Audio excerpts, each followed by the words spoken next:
Unajua sometimes lazima usome ground. Unajua ground inataka nini? So you start preparing yourself. Politics si kuingia tu. Lazima ujue wananchi wanataka nini. Lazima uwasome kwanza. Kuna mtu ajayeona 100,000 na macho yake. Ni kweli hapo. Alafu wewe unakuja unamwambia ndio upate hii kibanda, give me 160,000. Huyu mtu ajayeona 100,000, wewe unamwita 160. Anatoa wapi? Huyu mtu anaishi ile day to day life. Akipata anakula, akikosa analala. Nikikumbuka sasa wewe Karano alitumia 2 million. Karano. Huyu mwalimu alitumia 2 million. Hiyo tunaongelea pipeline ward. MCA. Karano alitumia 2 million. Then Mheshimiwa Msango alitumia 4 million. And that's why alishinda. Tangu ingie we cannot point even a single person from pipeline ame-employ tangu ingie. Mimi I cannot. Sijaona na hakuna mimi najua. And that's the truth. Number 3, kuna these containers zimekuwa not containers, this tank. Zile za kusaidia vijana. Hizi vitu zimekuwa zikipeana. My question to my good friend Msango, hizi vitu zimekuwa zikipeana. You know, because we cannot ile vita Mheshimiwa Mawadha anapigwa nayo, inasemekana yeye anapatia Wakamba wengi. Na pipeline iko na Wajaluo, iko na Kisii, but sijasema Mawadha amekuwa president in university simple. Na anajua ile criteria inatumika. Na as a student amekuwa not student university inaitaje? Leader as a leader in university. Yeye amepitia those things. You cannot compare Babu with these leaders, let's say Mawadhe, tuseme kina na wengine. You can, huyo ni mtu anajua procedure ya kufuata. But shida na hizi area zingine, unajua wao ilikuwa ni kusave country. Because kama wangefanya handshake, nchi ingechomeka. Unajua Baba alikuwa mtu intelligent. Sometimes alikuwa anaput zile interests zake kando, anasema nchi ni muhimu kuliko power. So you can't compare Baba na watu wengine. Baba alikuwa na kile tupe Baba heshima yake. Baba apewe heshima yake. Na ndio unaona up to death anaheshimika. Na generation to come watamjua na watamkumbuka. Yes. Motisha kwenye beats Oza.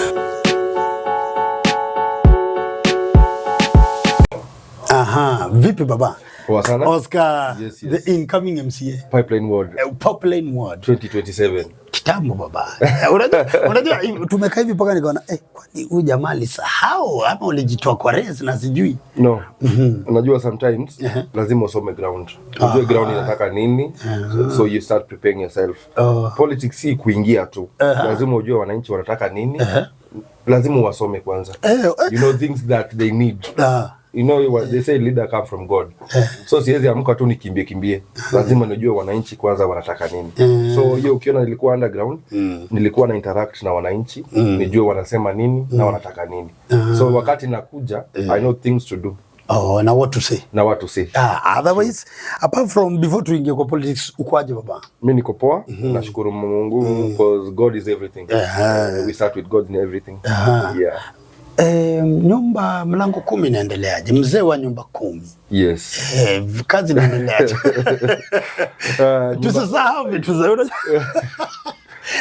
unajua maybe watu wasema na huyu jamaa huyu Oscar umekuwa kwa hii kipindi for so long. Yes. So if you are the member here wanajua we ni nani. True. That's why wewe ni member of the yes. Kwa studio ukosekanangi each and every time. Yes. Si ndio? So mlango 10 hapa pipeline kunaendeleaje? So far nyumba 10 inaendelea na nashukuru President Ruto because mwezi wa 6 tutakuwa tunafanywa watu tunaita namna gani? Tutakuwa tunafanywa kitu inaitwa sijui mbona jina inapotea. Gani huku tutakuwa tunachunguzwa wewe ni nani, umefanya kazi namna gani. Alafu after budget according to the what Rais said tukuna ile pesa kidogo tutakuwa tunaanza kulipwa. Unajua hapo nyumba 10 hapo analipwa. Tutakuwa tunategemea kidogo mtu akikuita ile kidogo amekupea ndio una survive nayo. But kuanzia mwezi wa 6 this year according to the direction ya president tutakuwa tunalipwa. na ile order amepeana.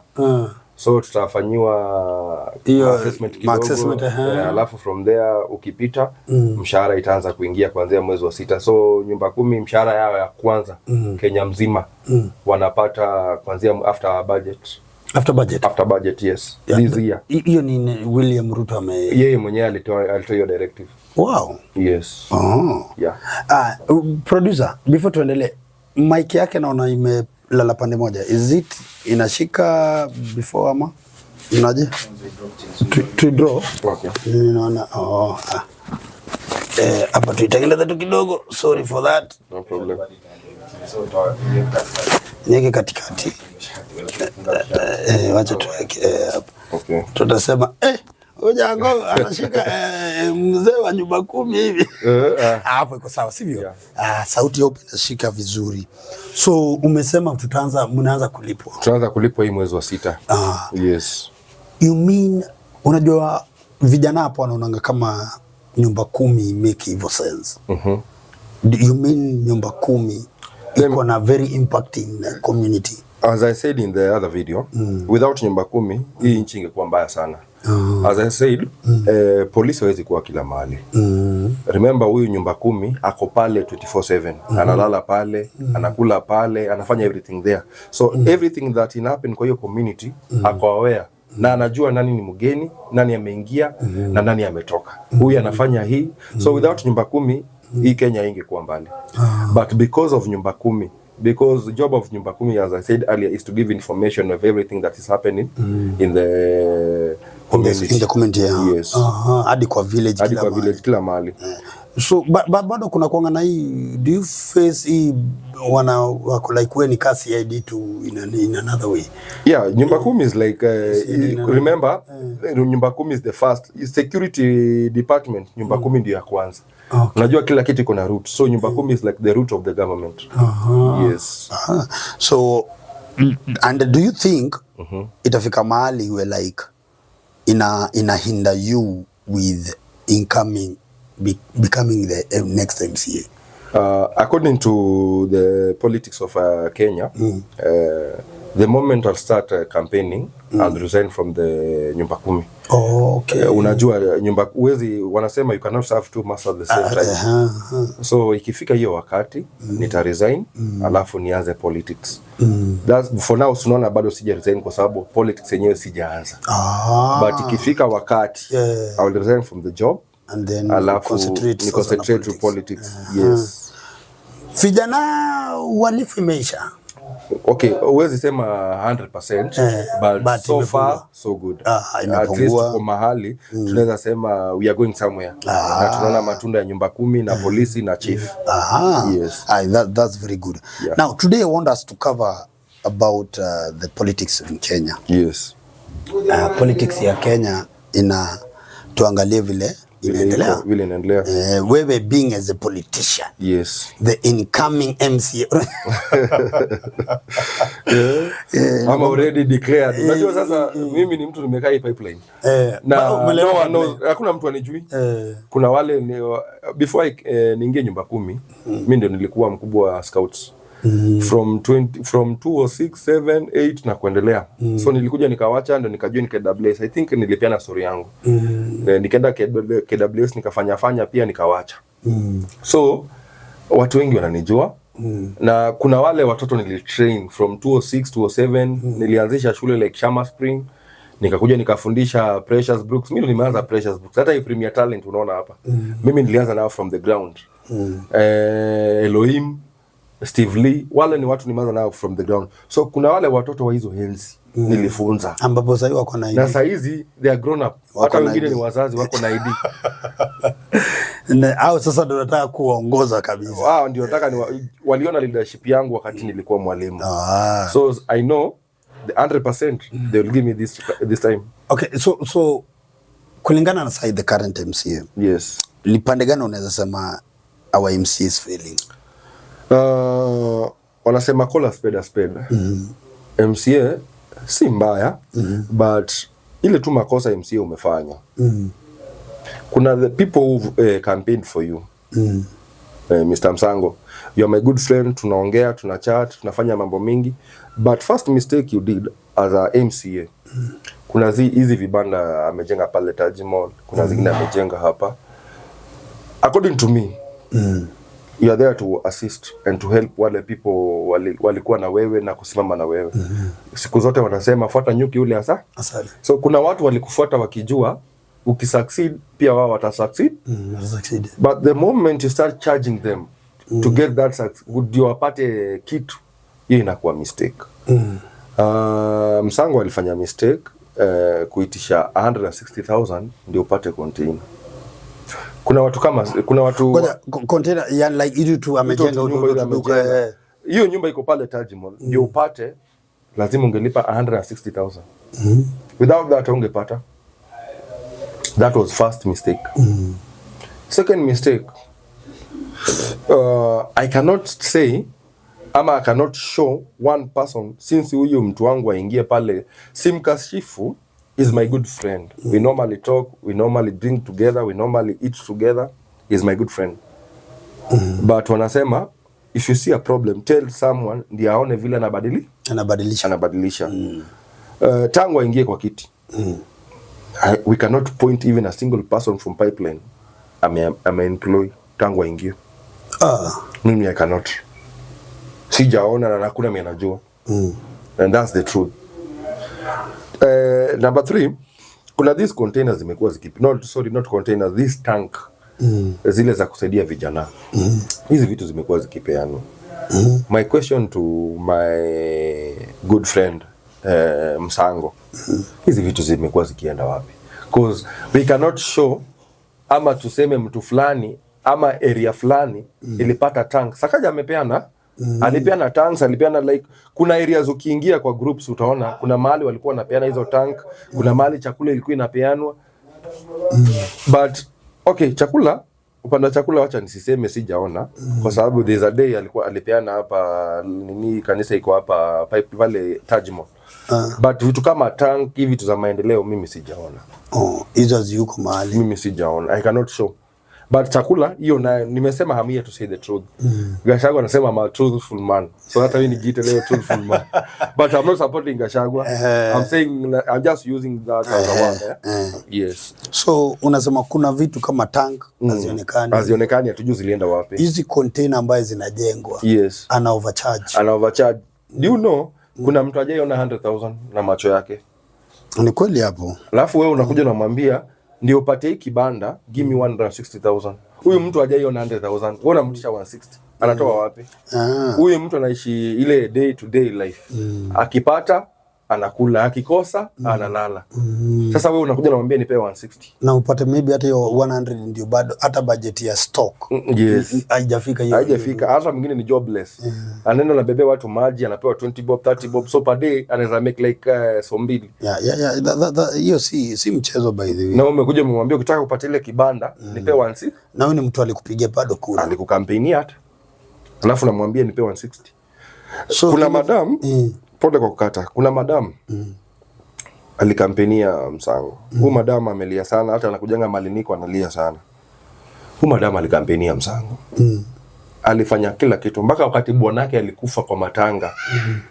After amezika tu bwana, kesho yenyewe akamkia. Sitataja jina kwa sababu sitaki vita na sitaki mambo mingi. Amezika bwana leo. Kesho alikuwa kwa barabara kampenia. That was 2022. Akaamka bado akaendelea kampenia huyu jamaa wangu. But wakati ameingia kwa kiti amesahau huyu. Problem is Msango, he believes that money can do everything. Remember, I want to tell Msango, money is not everything.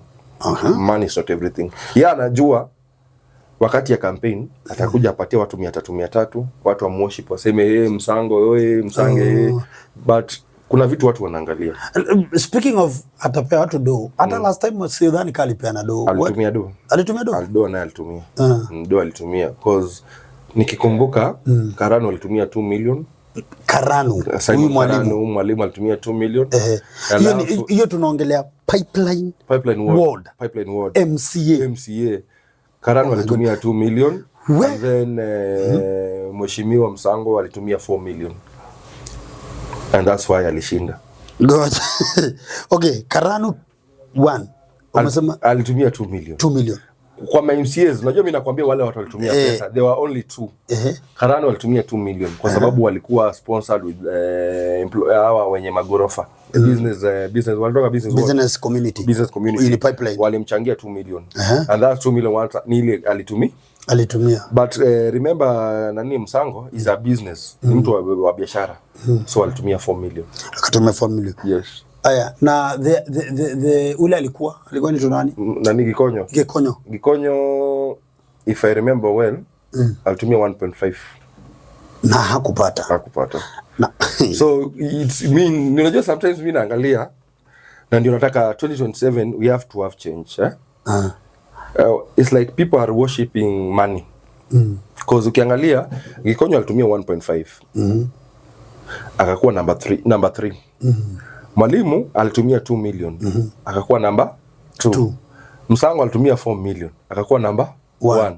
So what does that tell us? Na Jose, kulikuwa na ule boy. No, ule anaitwa Jesse. Okay, Jesse unajua hana ile maso. So I don't think atalifikisha million. Because Jesse he was number 4. No, I was number 4. I was number 4 kweli. Wana Jesse nani aliongoza? Jesse alikuwa mbele yangu. Alikuwa mbele yako. Yes. So were you are number 5? I was number 5. Yes, I was number 5. Na huyu I was number 5. Na Jesse akutumia do. Jesse akutumia.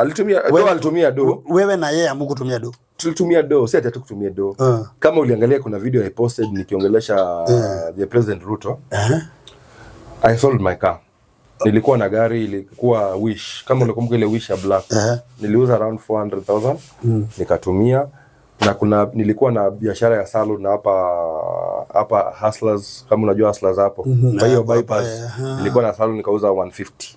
So that is 400 plus 150, that is 550. Na ukiingia hata kwa Facebook zangu na nini utaona vile niligawa unga. So to myself nilitumia around 700,000. Na Jesse alitumia around 900,000. Yes. Na bado kutumia pesa na bado mkupata. Yes. No, nyinyi mnaongelea nyinyi ni wakulima wadogo sasa. Wakulima wadogo. Tunaongelea mtu Gikonyo akatumia 1.5. Na kwanza hiyo ilikuwa madeni, nililetea shida sana. Aya, mwalimu alitumia 2 million. Hiyo alifanyiwa Harambee ilifanywa, alifanya got eating pale Tasia. Hiyo club inaitwa nini? Tasia Garden. Kama unajua Tasia Garden, walifanya pale got eating na wenye magorofa walimchangia 2 million. Na bado akaanguka. Na bado akakuwa number 2. He was number 2. Number 2. Yes. So Gikonyo was number 3. Akatumia 1.5. Na hii tunaongelea kura ngapi? Mtu anakuwa namba 1 na kura ngapi? Msango alikuwa na 7,000. 7,000. Mwalimu alikuwa na 5,000. Gikonyo alikuwa na 4,000. Alafu kuja kwetu tukawa na upuzi that I cannot say.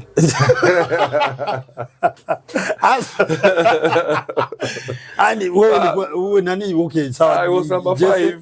Hata yake sitasema cause it's not in thousands, in hundreds. Ilikuwa in hundreds. Yes. So tuliachwa na range kubwa by the way. Remember these people walitumia pesa. Alafu remember these people imported votes. Yes, imported votes. Na hiyo sitenda in details kwa sababu Goja. Before tuendelee. You mean pipeline ward? Hawa watu ambao waliingiza walipigia kura MCA, they are not from pipeline. That's all you are today. I want to tell you in full realization. And this thing happened. Na wewe ukitaka confirm, ngoja hiyo siku ya election enda confirm. Kura ile inapitisha watu wako kwa kiti saa hizi. Inakuanga imported. Mingi inatoka Machakos, Mlolongo, Makueni huko. Mingi ndio inakuja inapitiza watu huko. Na ukienda saa hizi pale IBC Center pale, utaona magari zikikuja zikimwaga watu wakiendelea registration. So meaning most of the votes zinakuaga imported in Embakasi South. Because wengi washajua huku kura zinagawanyika, unapata huku zinaenda huku zinaenda, so they normally import. Yes. So speaking of import, So hapa kulikuwa na mgawanyiko ya kura mara 3 ya like when it comes to Mwalimu, Gikonyo and your fellow anaitwa Jesse. Yes. Si ndio? Yes. Do you think wangeongea na waelewane? Wangekaa na msee mmoja ambaye wanaweza support? Unajua policy about maths. Now, Gikonyo alipata 5,000. 5,000, yes. Si ndio? Simon Karano alipata 4,000. If you do calculation of 4,000, 4 plus 5, that is 9. And the leading MC alikuwa na 7. Na tujaweka Jesse. So Jesse tuweke hiyo 100 yake. Tuseme Jesse alipata around 900. Tuweke hiyo sasa hiyo estimation ya 900. Ama 10. Si ndio? Ukiweka pale hiyo imepita with excess. So these people, okay, wacha nikwambie. Pipeline imekuwa ikiongozwa na, okay, it's not about tribalism. I'm not here to talk about tribalism, but we are doing calculation of numbers. Let us call a spade a spade. Yes. Pipeline imekuwa ikiongozwa na tribalism. Okay. This tribe ambayo ni Kikuyu. This is the first time Mkamba anaongoza in Pipeline. In Pipeline. Because ukiangalia the first MCA in Pipeline was Kagiri. Kagiri. He was a Kikuyu. The second MCA was Gikonyo. He was a Kikuyu. The third now sasa ni Msango. Wakati sasa Wakikuyu waliamua kusimamisha watu wengi. No, was it because waliamua man because they divided? They divided. That's the case now. Yeah. They wali divide. Unajua? Wakamba walikaa wakaangalia wako wengi. Si ndio? Na wakajua kuna ile imported votes. So they came together. Na wakaamua kusupport one person, that is Msango. Na hiyo ndio maana walishinda. So all the votes from Cumberland ilikuwa kwa one basket. But Wakikuyu they shared. They shared. And that's why they divided that vote. Lakini kama wangeaminiana na kuelewana, remember in Kikuyu wale walisimama, kulikuwa na Simon Karano Mwalimu, kulikuwa na Jesse, kulikuwa na Gikonyo, kulikuwa na mtu anaitwa Karuma kama unajua Karuma. And who else was there Kikuyu? Akini kwani naweza kumbuka wale ni 4, but kulikuwa na mwingine. So hii kura ilifanya nini? Zilichanganyika. But wangeamua kuput these votes in one basket. Let me tell you, Msango angeona hii. Because ukichukua tu only 2, let's say tumechukua not Jesse, tumechukua Mwalimu na Gikonyo. That is 9 million. I mean not 9 million, sorry, 9,000 votes. Na huyu alishinda 7,000 votes. So kama wangeka one basket na sijaweka ya Jesse na sijaweka ya Karuma. So unaona hiyo ingekuwa automatically win to Kikuyu. Yeah, ingekuwa automatic. Yes. Now tumeongelea hapa, tumecover hapa how politics is run in Embakasi, especially na hii MCA tu. Hii inakuonyesha how now it goes head hadi kwa gava hadi huko juu, sivyo? So we are covering, kwanza tuanze tu hapa kwa MCA. So tumeangalia vile how tribalism bado inawaka. Na before hata nikuulize hii swali, kwani Babu Wino amemanageaje Embakasi South? Okay, I want to ask you a simple question. You know Ogada? Unajua Ogada? Ogada alikuwa asimame MP huko. Lakini wakati alisikia Babu anasimama, hakusimama. So you know many people in East, inaitwa Embakasi East. Many people in Embakasi East ni Wajaluo, Waluya and Kisii. Because Embakasi East imebeba mpaka Kayole. Okay. Mbona mpaka Kayole if I'm not wrong, si ndio? Jacaranda kuna Jacaranda, Jacaranda pale hadi estate ya. So ukiangalia Jacaranda, nani wanakaa pale? Wajaluo na Waluya and Kisii. Ukikuja hapa Tasia, nani wanakaa pale wengi? Kisii. Imedividika Kisii wengi but Wakikuyu kidogo. Now Babu is very clever. Na ndio unaona ukijana ni mtu very intelligent. Akiona wewe ni mtu wa hiyo sambuli, let's say you are Kisii, you are Luo, anakuita anakaa chini anakuambia unataka aje. Chukua hii briefcase toka. Anabaki the only person. Na ndio unaona aliweza kushinda huyu jamaa Mkikuyu alikuwa anaitwa nani? Huyu alikuja kumwaga pesa hapa Taj Mall na gunia. Anaitwa nani huyu? Huyu mwenye alipewa uhuru na rokoko sana. Atalipewa uhuru na nani? Wacha. It is called political headache. Yeah, in Embakasi, yeah. Nisiropokwe sana waseme. So no. Okay, so yeye ana manage ile design. So yeye Babu Owino na mimi namvulia kofia, huyo jamaa anajua kitu anafanya. Huyo jamaa akiona atagawanisha kura, yeye anakuita kwa meza, mnakaa chini, anamalizana na wewe, ana proceed kama yeye. So unapata ile kura ulikuwa unakuja ku divide inabaki kwake. Juu akisha kuchukua na wale watu wako, si unamwaga kwake automatically. Yes, na remember pia Babu yeye pia what we call import. Oh, Nairobi University. Now all university in Nairobi. Cause now that's the reality. Na mimi sisemi hapa alafu kesho tuanze kuhusiana na yama sitafuti vita, but that's the reality. Bado pia kuna kuwa na hiyo importation. Yeah. But uzuri yake ni kwamba hata beside hizi zote za kura, because anybody inakuanganile like ikifika the last minutes, you utilize what you have. True. Sindio? Let me tell you one thing. In politics, na imekubaliwa hata kwa Biblia na kila mahali. In politics, wanasema kiti haipeani. Uwe inachukuliwa. Kiti uongozi. Uongozi haipeani. Uongozi inachukuliwa. Do you know, wewe ukikaa hapo ukisema nitapata na una akili ya kupata hiyo kiti. My friend, utaka hata ukue wewe ni mzuri, unaongea Kiingereza, umesoma mpaka wapi? Let's say for example Oscar Sudi. Wewe Oscar Sudi amesoma wapi? Hakuna, yeye anasemanga ukweli. So hajasoma. Lakini nani anaweza enda kumtoa kwake? Nobody. Utamtoa aje? In politics you have to have brains. Leadership lazima kwanza kuwe mjanja. Na that's why they say leadership comes from God. God anakupeanga ile uwezo hata kama hujasoma ama umesoma. Like President Moi. President Moi alikuwa anajua vile anafanya mambo yake. Na ndio unaona hiyo ujanja Ruto wako.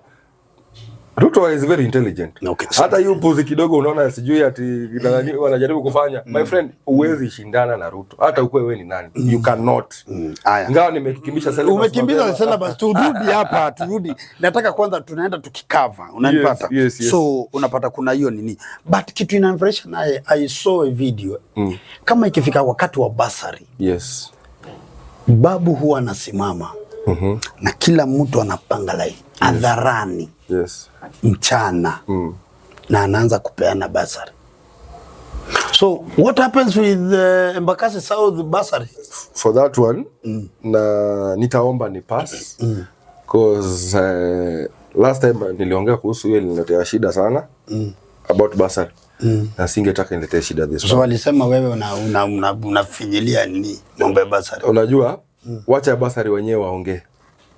Kwa sababu nikianza kuongea itakuwa kama nimekuja kuleta some issues ama nimetetea side moja ama nimeharibu side moja na singetaka. Remember I'm a leader. Okay. In Embakasi South Pipeline Ward. Yeah, you are a leader in Pipeline Ward. But I'm asking, which kind of criteria does Babu use giving out bursary that cannot be applied in other places? Do you know Babu is someone that amekuwa president in university, si kweli? Na anajua ile criteria inatumika. Na as a student amekuwa not student university tunaitaje? Leader as a leader in university. Yeye amepitia those things.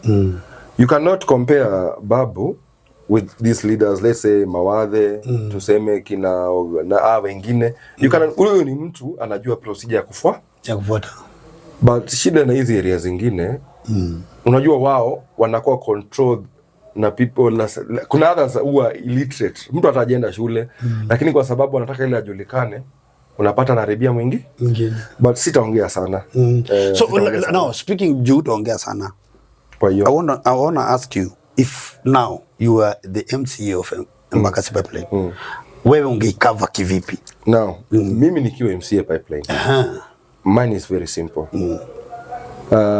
As I said, kama kwa ile video nyingine wakati tulikuwa interview hapa nilisema shida ya wana pipeline ama shida ya wana Embakasi South, wakisikia tomorrow tunapeana basari, wao wenyewe ndio wanajipeleka kwa uwanja.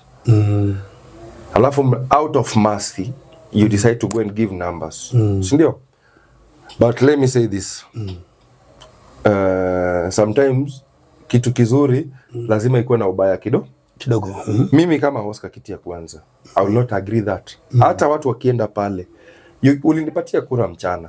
Ulikuja asubuhi saa 12 ukapiga line. Au kuja kunisimamia saa 8, saa 9, saa 10 ama saa yote ya usiku. Ulikuja mchana. So tunaelewana very clearly. Ulinipea kura saa ngapi? Mchana. Tukutane kwa uwanja mchana.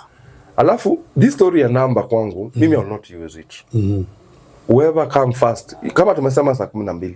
Tumesema saa 12? Saa 12. Kama tumesema ni saa 1, ni hiyo saa 1. The first person kuingia kwa uwanja, tukifika hapo, huyo wa kwanza ukiwa kwa line pale, huyo ndo napatia. Wa pili napatia. It doesn't matter wewe as long as wewe ni mwana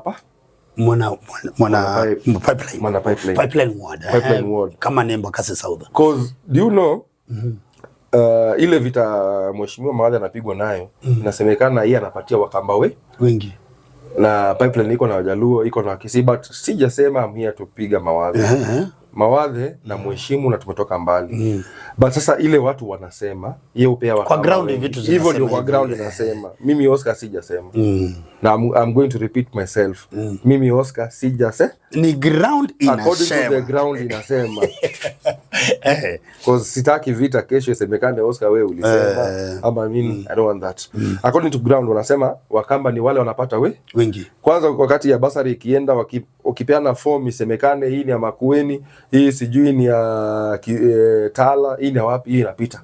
But ikipatikana hii ni ya Kisumu, hii ni ya Nyanza, inakuwa cancelled. According vile ground inasema, si mimi Oscar. So to me myself, nikikuja kwa ground, wale wamepata, wale wamefika wa kwanza, hao ndio napatia. But ile idea nilikuwa nayo, kuna zile lazima utenge ya kanisa, ya children's home, na kuna wale needy kabisa. Unaweza pata kuna mzazi ni mlemavu, a single parent, mama ni mlemavu, unajua lazima utenge pia walemavu. Hawezi fika pale kwa uwanja kusimama. So let's say for instance tuko natumia for instance, najua nitoka ngapi lakini acha tutumie 200. Ndio tupeane hesabu vizuri. Pale kwa uwanja na si 200 tumesema, pale kwa uwanja naweza patiana 100 kwa uwanja. Nimebaki na 100. Kwa ile 100 nimebaki, nichukue 30 nipatiane kwa children's home.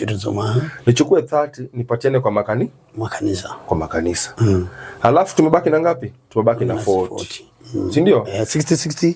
So 30 60. So 40. Mbaki 40. Kuna walemavu wapatie 30. Halafu hii 10 ni wale viongozi. Lazima kuna wale watu walikukampenia. Si ndio? Kaa 10 unamwambia nipe mtu wako mmoja, cause hiyo ni lazima. Na hii kitu uwezi hata chakula ukienda kugawa. Right man unakumbuka. Lazima wale right man wako uwapatie. Cause kuna wale wametembea na wewe. Remember in politics kuna ule mtu ana invest kwako. Kuna ule mtu hata anajitolea kukuprintia mashati, kuna ule huyo mtu lazima umwangalie. Na that's the truth. Unajua ukweli lazima isemwe. So ile 10 lazima ibaki for the right ya wale right man wako. Unapeana kwa wale right man. Kama ni 10 waambie sasa hii nimewapea gawane. But 190 imefika kwa wananchi. And that's the truth. Say the truth and the truth shall set you free. Hivyo ndio inaenda kuliko avoid hizi maneno mingi. Yes. So tumeongelea hivyo vizuri na tumecover vitu vizuri kabisa. Yes. Na what this shows me ni kwamba the level of corruption that in politics iko hadi hapa chini. Yes. Huyu ni MCA, sivyo? Na tunaongelea mambo ya pesa, jinsi zinapeano, bla bla bla bla bla. Hizi zote. Mambo ya tribalism hata vile hapa chini inaendelea. Now, as we are looking forward for the next election, we'll have new voters, Gen Z. Yes. So like pipeline ukiangalia, because sasa kama wewe utakuja na slogan ya Gen Z. Sivyo? Yes. Do you think the number of Gen Z in pipeline, they are more than 10,000? We have more than 10,000. Jo kama number 1 alipata 7, number 2 5 4, 4,000. So meaning in order upite na we ukuji ni tribalic, because when it comes to tribalic, according to mathematics, kama Msango alipata 7,000. Saizi anajua kuna ile 10, let's say kwa zile mistake amefanya, kwa ile mathematics anapiga, anajua akona around 6,000. Juu labda 1,000 kuna ile amewakosea nini. Sasa anajua kuna wale watu lazima watoke. So kwa hesabu yake anajipigia niko na strong 6,000. 6,000. Sasa anapiga hesabu ya kupata like 4 to 3,000 ndio aongeze kwa ile votes alikuwa nayo. Unajua in politics unapigana, ndio ulikuwa unasikia baba anasema tuko na how many million? 10 million strong. Alikuwa anasema hivyo. 10 million strong. 10 million, so sasa hivi Msango yeye anajipigia hesabu ya 6 million strong. Because this one hii 1,000 juu hiyo in each and every politics unafanya kuna kwaga na nini juu wanasema uweze elewana na kila mtu. Uwezi na uwezi tosheleza kila mtu. So unafanyanga minus ya 1,000. Unabaki na ile 6,000. So unaanza kusema kama nilishinda na 7,000 nitafanya aje niongeze 4,000. So hata kama anafanya importation ya around 4,000 plus 6, that's 10,000. Ndio. Na Karanu alikuwa na 5. Ndio, alikuwa na 5. Na akapiga hesabu, mwalimu alinishinda na ngapi? Na 2,000. Msango alimshinda na 2,000. 2,000. Sasa kwa hesabu zake anapiga hesabu ya around 5. Ni kweli? So in politics about numbers. Unaangalia last time ulipata nini? Unajua hiyo ni strong fulani niko naye, lakini kuna ile kama minus watu wangu ya 1,000 cause huwezi tosheleza kila mtu. So refresh your question vizuri sasa ndio. So wewe sasa because hii ni numbers tunaongelea. Na based on these numbers kuna kitu inaitwa tribalist. Unanipata? So wewe unajua ukikaa unaingia na Gen Z. Non-tribalist community. Si ndio? Hawa watu wajui ukabila ni nini. Sivyo? Do you think the number of Gen Z in pipeline peke yake is 10,000? Yes, ikuwa 10,000 because not all of them watachukua kura pipeline. Kuna wengi wanajua kwao. Kuna mwingine ataenda kuchukua Machakos, kuna mwingine ataenda kuchukua Western. Unajua shida ya Nairobi wakati ya politics. Wetu wengi hupenda kwenda kuvotia home. Because wanasema home ndio nasaidika sana. So let's estimate na that's the truth na hiyo ndio kweli. Tukienda kufuatilia after this registration itafanyika, let's say ilikuwa tupige tu numbers because nimesahau exact number ile ilikuwa, but tunaweza piga na wale zile kura zilipigwa. So nani Msango alipata 7 plus 5 hiyo inakuwa ni 12 plus 4 hiyo ni 17.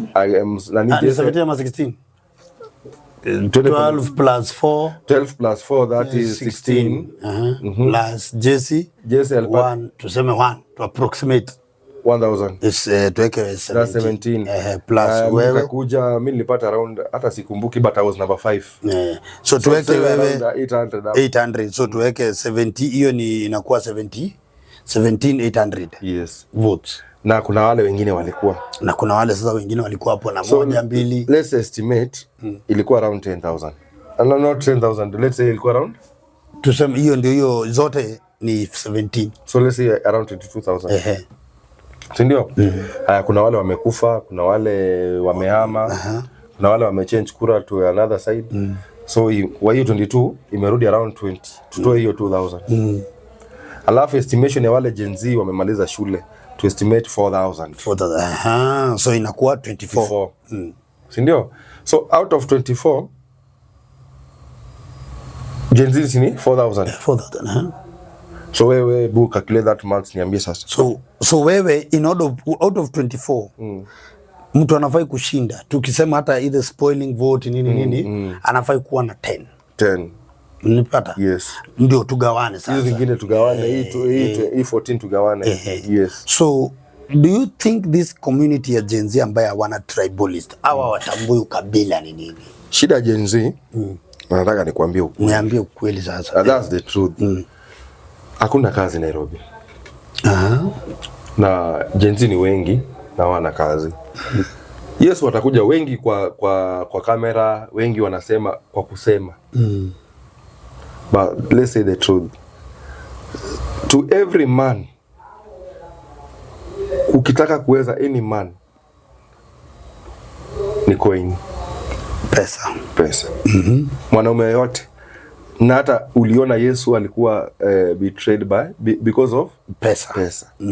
So our politics washasoma watu yote. Na acha tu tuseme kweli, tuache kufichana. Wakati Ruto alikuwa anapelekwa mbio, wakati pesa ilifungwa, maandamano iliendelea. Si pesa ilikuwa ikimwagwa. Lakini wakati pesa, unajua walikuwa wanatoka kamera, hakuna mtu, hakuna kiongozi, hakuna, siongee vibaya.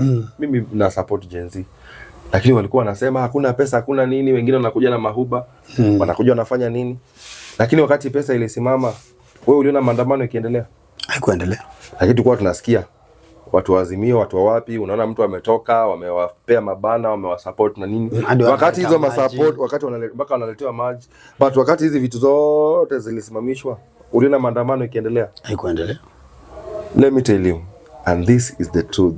Hakuna siku Kenya, mimi, like me or hate me, but the Bible says this. Say the truth all the time, and the truth shall set you free. Kama you are a true politician na uko hapo, you know I'm saying the truth. Hakuna siku Kenya hii Wakenya washajitokeza wakaandamana from the heart. Hakuna. Take it to the bank. Hakuna. Hata ile maandamano ya kwanza. Hata ile maandamano ya kwanza. Let me tell you this. Maandamano ya kwanza, this is what happened. There's a small group ilianza from the heart. Wale walianza na roho. Na roho. My MP na my MCAs wengine from there, wale we cannot say their names, we don't know them. Mimi sitaki kusema najua, kesho nikuje kuulitwa hapa useme ulijua. Mimi I don't know. But according to what I feel or my heart knows, kuna wale waliingililia and they started supporting this. And that's the truth. Wakaanza kuwapea pesa, wakaanza kuwapea chakula na hiyo vitu zingine. But let me tell you the truth. Alafu kuna wale hooligans. Wale walikuwa najua tukomboka. Wakienda kupora maduka, wakivunja, wakibeba ma TV. Si uliona? I think you saw. Hiyo ilikuwa kwanza, hao ndio walikuwa wengi zaidi. But let me tell you the truth. The day Kenya watafanya maandamano, hautaona ubomwaji wa kitu, hautaona uharibifu wa mali ya mtu. Because let me tell you the truth. Ama let me ask you a question. Wewe, for example, walikuwa wanasema ni BBI. Ilikuwa ni BBI, si ndio? BBI na gari ya jirani yako imeingilia na wapi? BBI na duka imeingilia na wapi ya jirani wako? Hiyo duka ya huyo mtu inaingilia na wapi na BBI? Cause wewe saizi your business. Kuna mali BBI imeingilia na hiyo kazi yako? Hakuna mali. You are the one who uliamka asubuhi ukaenda kuhustle, ukajifanyia shopping, ukatumia all that sweat. Lakini mtu amekuja amebomoa duka yako, ameachoma gari yako, amefanya vitu vyote. Kuna mali BBI inaingilia na hapo ingiliani.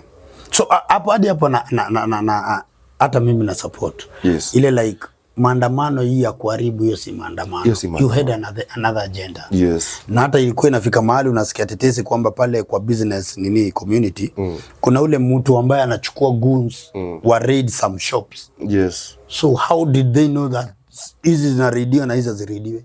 Sivyo ndo kulikuwa. Yes. Yeah. So hapo yes kuna ile like, so what we are trying to say ni kwamba hata with this Gen Z nini tribalism bado iko. Tribalism iko na hakuna siku itaisha. Na ndio maana Henga alisema mwacha mila ni mtumwa. Hakuna siku itaisha. So, utaacha aje? So tunaenda bado kwa hii bado na hiyo like tribalism bado. So Gen Z wameingilia ndani. Yes. So hakuna ile tofauti ambayo itakuwa kwa ground. Hakuna. Mimi nakwambia ukweli. Listen. Let's say saizi tunataka kusema governor in Nairobi. That's an example. Mimi sijasema tuendelee, usiogope baba. Let's say unataka kusema governor. Kuna disclaimer hapa. Wakati unasimama unataka kusema governor, unaitoa kwa meza. Ama MCA ama MP, unaitoa kwa meza. Unaulizwa hiyo area. Let's say mimi ni Mluya. Nataka kusema pipeline. na niko chama fulani, tuseme labda niko ODM ama tuseme yuko ni UDA ama Wiper, mimi sijasema chama ile niko kwa sababu sijui mali niko until the time wakati itafika, until the last minute, yeah, when firimbi ikipigwa kipenga, bado nasikiza wananchi. So saizi mimi ni Mluya na nataka kusimama MCM, na wakati umesimama, let's say for example nimesimama na UDA, wacha tutumie UDA kwa sababu hiyo ndio government na ndio iko sawa sawa. Nimesimama na UDA na chama UDA sasa, hiyo tunakimbizana moto, na tumesimama watu kama 5. Mimi ni Mluya, kuna Mkisia amesimama, kuna Mkamba amesimama, kuna Mjaluo amesimama. Tutaitwa kwa meza tuulizwe according to IBC register, Waluya ni wangapi? Pipeline. Wakamba ni wangapi? Pipeline. Wakisii ni wangapi? Pipeline. And that's the truth. Any advisor atakwambia lazima uangalie watu yako ni wangapi. So let's say Wakamba ni 10,000. That's example. Waluya ni 1,000. Wakisii ni 2,000. Na mimi ni Mluya, nimesema nasimama MCA. Do you think UDA inaweza nipea that chance ya kusimama Pipeline ni support? Itakuwa ngumu. Wakamba ni 10,000. Mimi Mluya ni 1,000. Mkisii ako 2,000. Wanasema hata kama tutapea Mkamba hata ili tupee Mkisii kwa sababu ako 2,000. Tujaribu kupembeleza hii. Yeah. So is that politics or not? And is that tribalism or not tribalism? Yeah, tribalism. So if you are getting my point, I think tunaendelea vizuri sana. Yes. So what happened to Steve? Steve alikuwa anasimama na the last time niliongea about Steve, karibu niletee shida. Na I don't want that. So that pass. Alikuwa anasimama na chama ya ODM na this time sidhani kata simama. Remember Steve Apindi is the chairman of ODM in Embakasi South. Oh. So mimi kumaanisha yeye ndo atachagua nani atasimama. Mimi that one I'll pass. Wewe unahepa tu. Unahepa. Remember Steve Apindi is from Pipeline. I'm from Pipeline. Staki conflict. Staki shida. But we are speaking. No, tupigani. Hapa tunaongea lakini wakati tutakutana kwa ma corridors tutakuwa solo. Wambe unajua jango ulisema hiyo. Unajua kwani mnacheza ile ki revenge inje. This is a political game. Do you know Steve Apindi si mtu utamwongelea taichukulia lightly. So I don't want to go there. But I love the way alisukumana na ODM huko. Yes. Ya peke yake.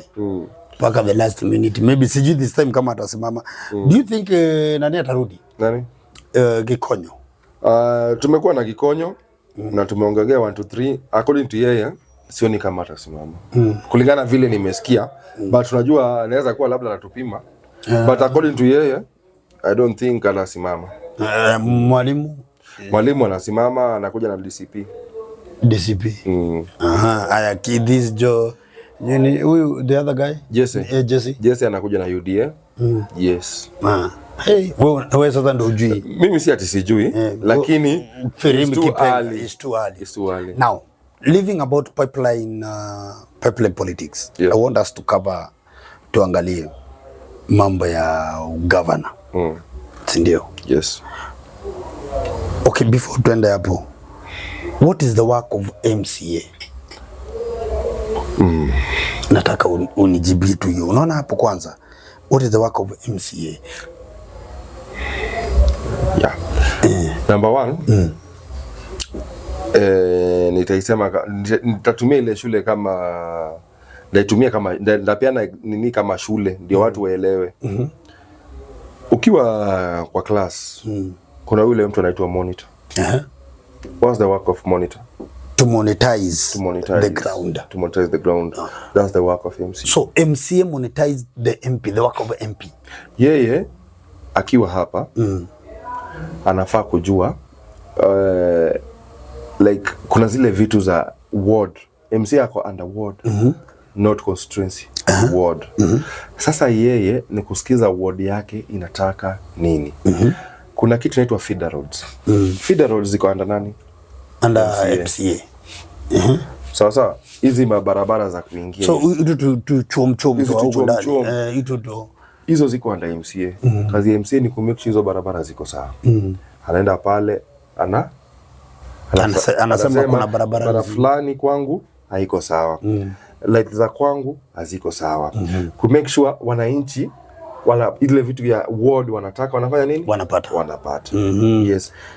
Aya, so yeye ana oversee MP? Hapana. Governor.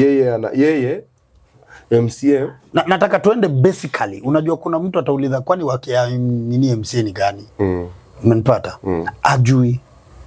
Umenget? So ndo nataka kukuuliza hii like illiterate person. Yes. Like, I don't know maybe. Hata mimi ni illiterate saizi kwa sababu let me tell you one thing. Si watu wote wanasimama MCA, they know what the work of MCA. Sasa hapo ndo nataka tukuje. But wakati unakuwa elected, the first thing before you start job, unakuwa okay, first thing inakuanga swearing in. From there unaanza classes. Kuelezwa kwanza. So unaanza kuelezwa. Unaenda kuelezwa, this is your work, this is your work, this is work. Remember, hata tuseme hata kama ni kinyozi. Unaweza ingia pale hata uje kushika mashine. Si ndio? Utaambiwa mashine ashikwa hivi. Kuna kitu inaitwa number 1. Kuna kitu inaitwa number 2, kuna kitu inaitwa number 3. Ukitaka kunyoa kipara au utumii numbers, unaweka flat hivi.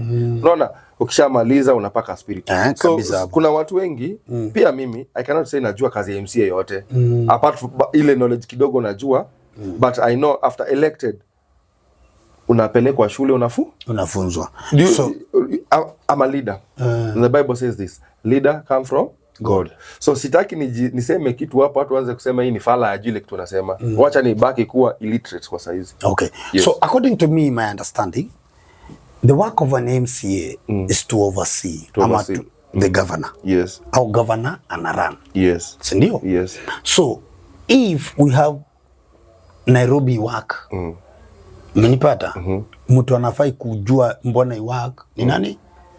Si ni governor. Ni MCA sasa. Ndo ako like this is the only person ambaye anaweza impeach nani governor. Yes. Si governor impeachongo na MCA? Yes. Sindio? Yeah. So kama kuna mahali vitu haziendi vizuri, MCA ndo wako pale kusema haziendi vizuri. Haziendi vizuri, true. Sivyo? Yes. So kazi yake kubwa ni kwanza ku-oversee the governor. Ku-oversee the governor na to make sure ward yake iko sawa. Iko sawa. Yes. Hadi hapo kwanza. Remember ile vitu inafanyika pale kwa ward inafanyika through nani? Governor. So kama barabara isipojengwa nani ule governor ndiye yeye ndo kumaanisha hajaachilia pesa ikuje pale ground. Si ndivyo? Yes. So hivyo ndo inaenda. MP is to oversee the president, national government. The national government. Yes. Hao ndio pia wanatengeneza sheria. If I'm not wrong. That's true. That's true. Sivyo? Hao ndio pia wanaweza kaa chini wa impeach nani? President. If afuati ile wali agree. Is that correct? True, that's correct. And then now Senate ana to overlook how the expenditure of governor inafanyika. Ama si hivyo inakuwa na kama anafuata the right procedure of employment ya wale county government. Yes. Na pia nini kugawa pesa. Yes. Je, uligawa pesa kulingana vile inafaa? Yes. Sio ndio kazi yake? Hiyo ndio kazi yake. Ama sija uko in the correct, that's the way it's supposed to be. Yes. Sawa. So who oversees the MCA? Ni the resident. The residents, yes. Because the residents, like let's say for example, in pipeline, msango haendi vile inafaa. We can collect signatures. Tuende county to impeach. Yes. Sindio sasa? That's the truth, yes. So inaenda tukiangalia hawa watu wote. Yes. So let me ask you. So sai kuna kuwa na tetezi kwamba Sakaja is not working. Sivyo? Yes. Wanasema vitu mingi Nairobi haziendelei. Yes.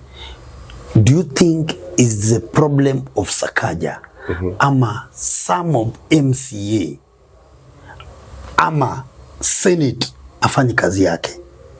Who is to blame between this? Juu kitu naangalia mimi naona kwamba we tend to blame the person on top. Not thinking about the people who are beneath him. Yes. Sivyo? Okay, to me, what I can say, najua uzuri nimepata that opportunity ya kutembea City Hall mara kadhaa because I have many friends there. Na nikiangalia zile emotions zimekuwa zikipelekwa pale, zile requests zimekuwa zikipelekwa pale, mingi hazijakuwa answered. Na zikikosa kuwa answered, ni kumaanisha governor hajakubali zikuwe nini? Answered. Because For example, okay, kuna hizi barabara zilianza. Okay, so let me ask you. Kama yeye ndo hajakubali kuanza. Si yeye ndiye ameappoint wale kuna ule akoanda sijui ndayoita aje. Unajua pia ako na wale watu yake ameappoint kuna ministry wake. Yes. Kuna huyo so, ana depend kama ile ministry aje fulfill the what is supposed to do, kumaanisha yeye ndiye ajekubali ifanye nini? Yeye ndo hajakubali. Because like let's say for example mimi nimesimamia hii nyumba ama hii studio na kuna taa inahitajika na sijasema shika pesa ama afanya hivi wachilia pesa fulani ile taa ile tu. Makosa ni ya ule mwenye ule cameraman ama makosa ni yangu? Ni mali pesa haijatoka. Mali pesa haijatoka. Mimi sijapeana directive ile pesa itoke. Now umesema vizuri. Nataka tujaribu kunini akili. Yes. Unaweza kuwa sasa wewe ni governor. Na mimi ni minister. Yes. Work under you. Yes. Si kila governor anakuwa na ministry wake. Ule anasimamia roads, ule anasimamia education, hivyo. Sivyo? Yes. Anakuwa na committee yake. So inaweza kuwa amesema. And then shida kufika kwangu. Mimi kama sasa ambaye nasimamia that sector. Yes. Sijafanya hiyo kazi. So let me ask you. I'm the boss. I've given you directive. You're not following. What is my job? Ni kusema in public, this is a government work. Kusema in public nimekupatia kazi fulani na nimekutoa. For example, vile aliona Musiria kuna mali amemess kidogo. Salimtoa kwa hii mambo ya nini? Akampeleka side nyingine. Mbona asifanye the same to that one? Ukiona you're not working, let me tell you, like saizi legacy ya Ruto. Legacy ya Ruto ni hata akienda retirement, hata wakati atatoka 2027. Si ndio? Atatoka akiwa ameacha affordable housing. Na akiona unaleta mchezo kwa hapo, my friend, anakutoa yeye anakutoa immediately. Ushaona akicheza na hiyo kazi ya affordable housing? Yeah, achezi nayo cause anajua that's the legacy. Na let me tell you, legacy ya Ruto itakuja kukumbukwa. Okay, unaruka, umeenda bio, itakuja kukumbukwa. Hatujafika kwa Ruto. Yes. Nataka tuende legacy sasa, niambie ya Sakaja ni gani? Mimi I cannot say ni legacy ya Sakaja. Amefanya nini? Hata at least hata Sonko alijaribu kupanda manyazi ya tukwa tuna yenye ya plastic hapo. Hiyo manyazi ilikuwa ilikuwa ya Kidero. Na Sonko alikuwa na rescue team yake. Sasa Sonko alikuwa na rescue team. Yes. Kidero alikuwa na mambo ya manyazi. Sasa wewe governor Sakaja amefanya nini? Mimi sisemi mbaya. Sakaja ni mtu wangu. Hata wakati ndugu yangu alikufa, alinipatia 50,000. That's the truth. Na hako nipea aende campaign, alinipatia kwenda kufanya nomination. And that's the truth. Mimi nasema ukweli. Say the truth and the truth will set you free. Lakini hiyo nilikuwa free. Mimi nampigianga simu, niko na namba hapa. Si ati anijui. Hata mapicha mingi nimepiga naye tukiwa kwake. Lakini the problem is, hawa ni wale watu, they want you to be down. Unaona? Ukue chini. Ndio wakati anakuhitaji unakimbia kama mwanamke. Are you getting me? Sakaja ni ule mtu anataka ukue chini. Wakati anakuhitaji ama wakati anahitaji umsaidie, utakimbia kama mwanamke juu unakimbilia pesa. Unajua mwanamke saa hizi akikuona uko na pesa, umwambie kuja, atakuja mbio sana. Na hivyo ndio wana politics wengi wanatumia, wana vijana ndio wanatumia wanasiasa wengine wadogo kama sisi. Anakuacha uhangaike, ukae bila pesa, ukae mtu useless. Wakati anakuja ukisikia fulani anakuja unakimbia mbio juu unajua unaenda kupata pesa. So yeye legacy yake hakuna yote. Ni nini amefanya hapa? Like let's say tuseme, unajua mtu anaongea kuhusu area yake. Hapa pipeline nini ametupatia? Pipeline naye kuna kitu amepeana. Tuache pipeline Embakasi South nini ametupatia? Okay, Embakasi South governor ile kitu anaweza jisaidia nayo ni dishipoa. Amepeana huko. Embakasi South amepeana. Ile ya 5 bob. Si baya, amefanya job. Amepeana shule gani huko? MCC iko na Jenga Primary. Okay, so legacy ya Sakaja tuseme ni chakula. Chakula Hiyo ndio legacy. Hiyo ndio dishipoa hiyo. Hiyo ndio tunaweza sema ni ya Sakaja. But hii nyingine nini amesaidia? Naona mafuriko. Wewe wakati but mafuriko is it the problem of Sakaja ama ni? So let me tell you. Tuseme ukweli. You as a governor. Uko na ministry. Uko na ministry zote za county. Wanakwambia siku fulani, let's say kwa weather, kama iko national government ama county government, wanakuja na kueleza in Nairobi kutakuwa na floods. Si ndio?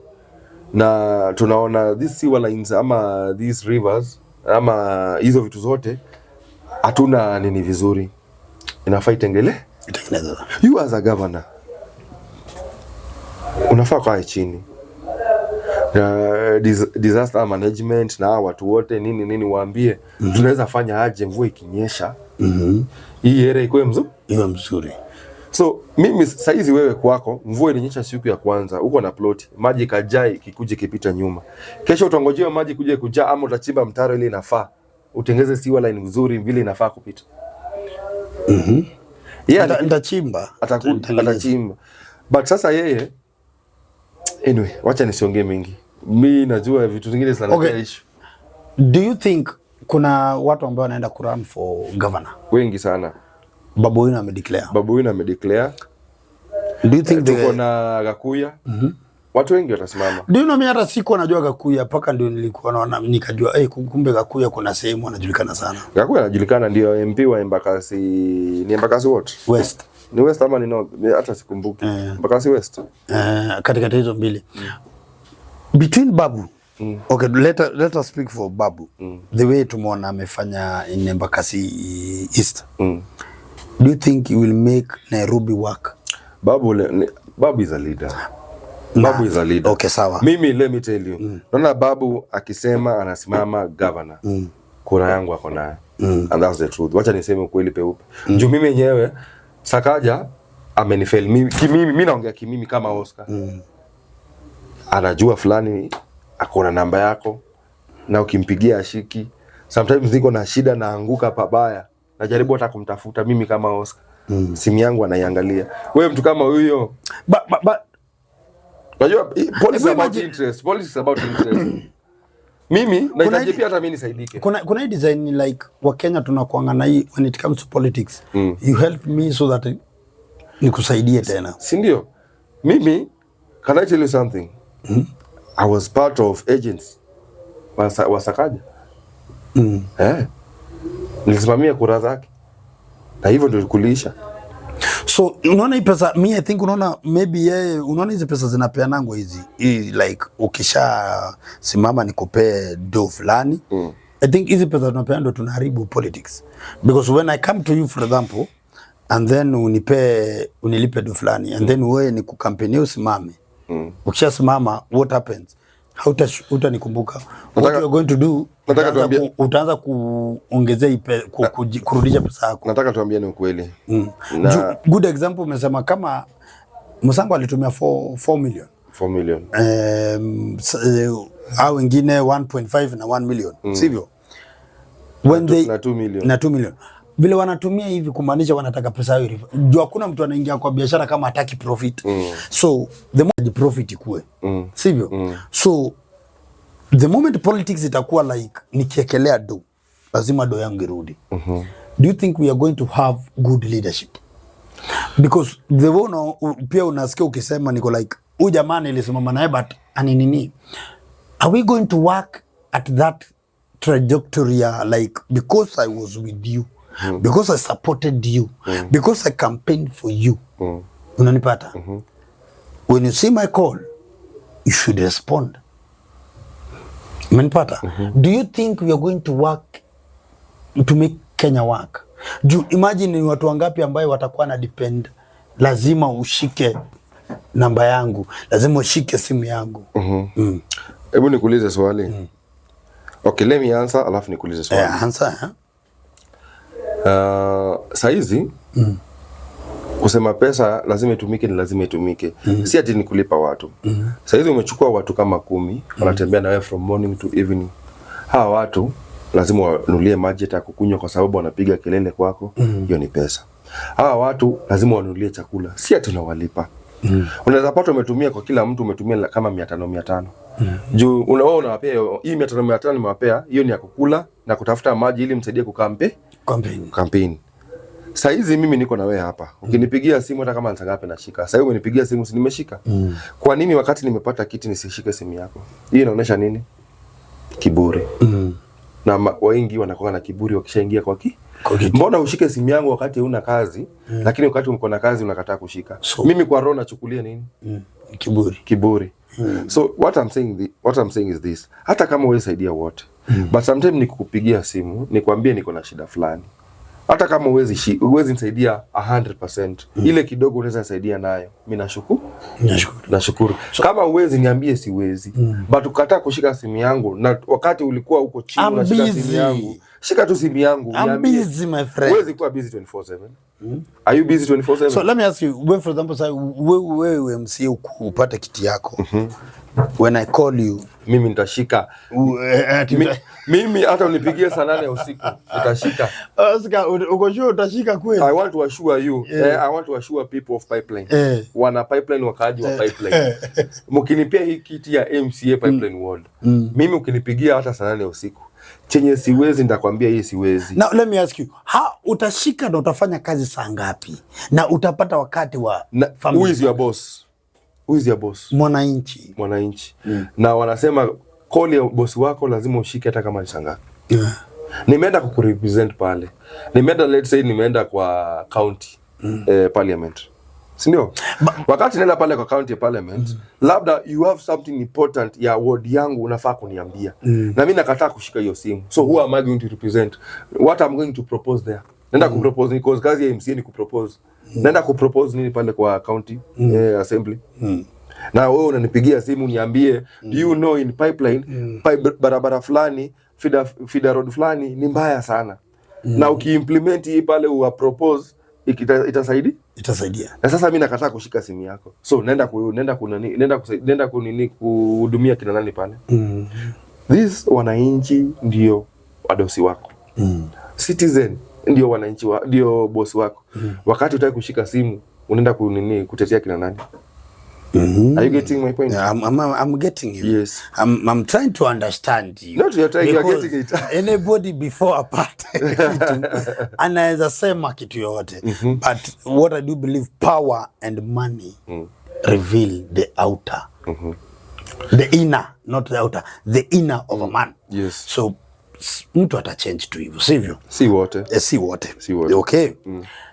So far kumekuwa na tetesi ya president, unasikia vile kunaendelea. 2027 unaonaje? Will Ruto remain in power ama unaona kakiumana? Wacha nikwambie kitu moja. Wanasema mwanamke anajua kila kitu. Mwanamke anajua kila kitu. Mwanamke anajua baba ya mtoto ni nani, anajua nini. Kuna madam anaitwa Gladys Wanga. Gladys Wanga ndiye alikuwa anapiga kelele sana. Akisema Ruto ameomba auingize nini? Kichwa. Na Gladys Wanga aliona Ruto ameingiza kichwa. Sasa akauliza swali, akiingiza kichwa atatoa kweli? Sasa nataka nikuulize ndugu yangu. Aliomba tu kichwa. Si Gladys Wanga alikuwa anasema. Ni kweli hapo kuna. Last video hiyo clip iko na circulate kila mahali. Alisema huyu amesema anataka kuingiza kichwa. Akiingiza kichwa atatoa kweli? Nataka nikuulize, Ruto ashaingiza kichwa. Na shajua ile utamu iko pale. Ni nini itamtoa? You know politics ya Kenya. Iko mtu ashaenda wanta. Ni ngumu sana, sijaona. Na nini itaonesha itaanza saa hizi? Uganda walikuwa wanasema ni atatoka. But you can't compare Uganda and Kenya. My friend, let me tell you this. Uganda is under dictatorship. Mimi nataka kusema ukweli. Na ukweli upo. I don't see. Na hata sioti.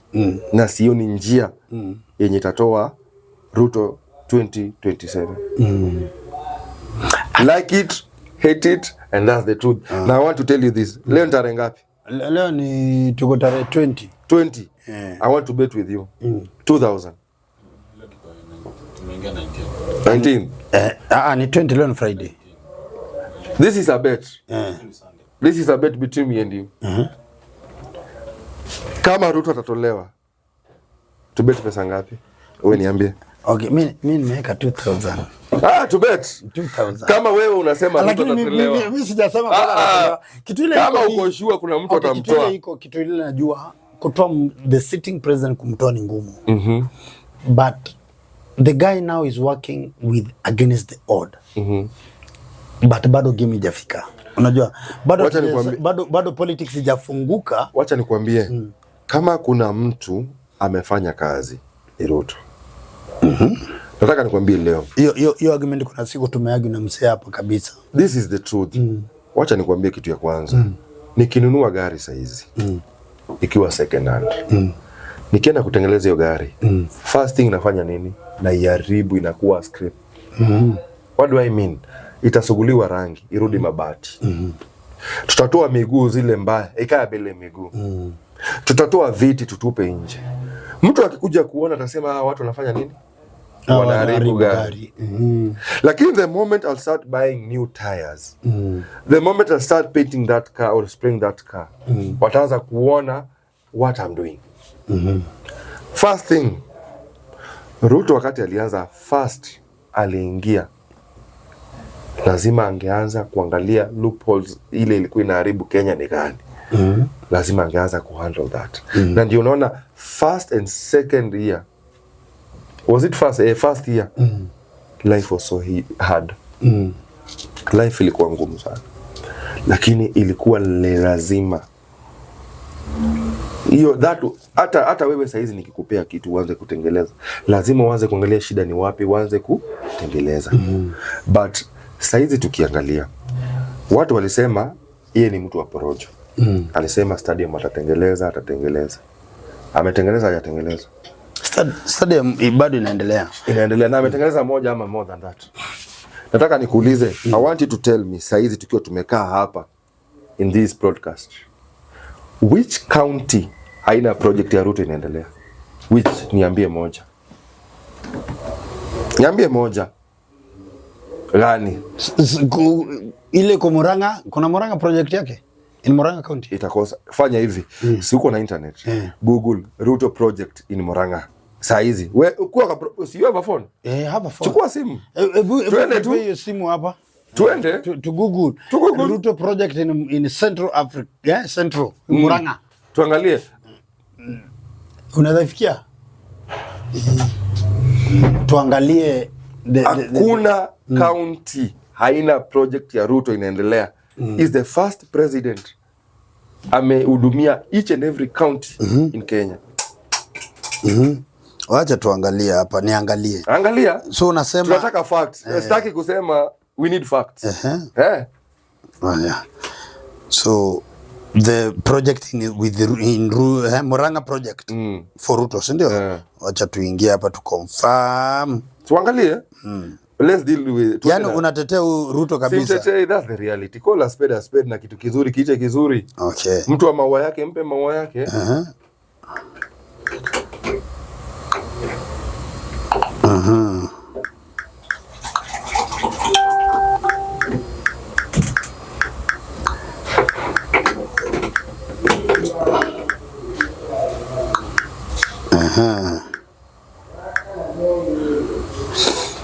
Inatuambia yani unasema huyu jamaa ametengeneza project active in Murang'a.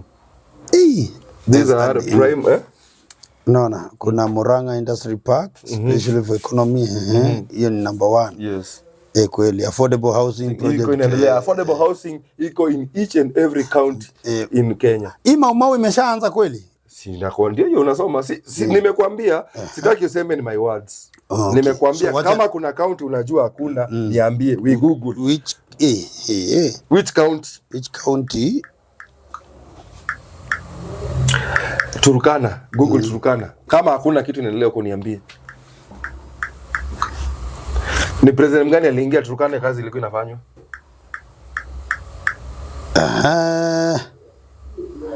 Wacha tuone. Tuone vile inasema hapa according to nini? None. Fana, Google hiyo kitu. Imesema hakuna. Imesema short answer is none. As government has spread flagship project across all 47 counties. Affordable housing iko ama hakuna? Affordable housing kila county iko. Yes. So modern markets iko ama kuna 3 digital hub and Jitume labs. Uko ni wapi? Hiyo hata iko which county Jitume lab.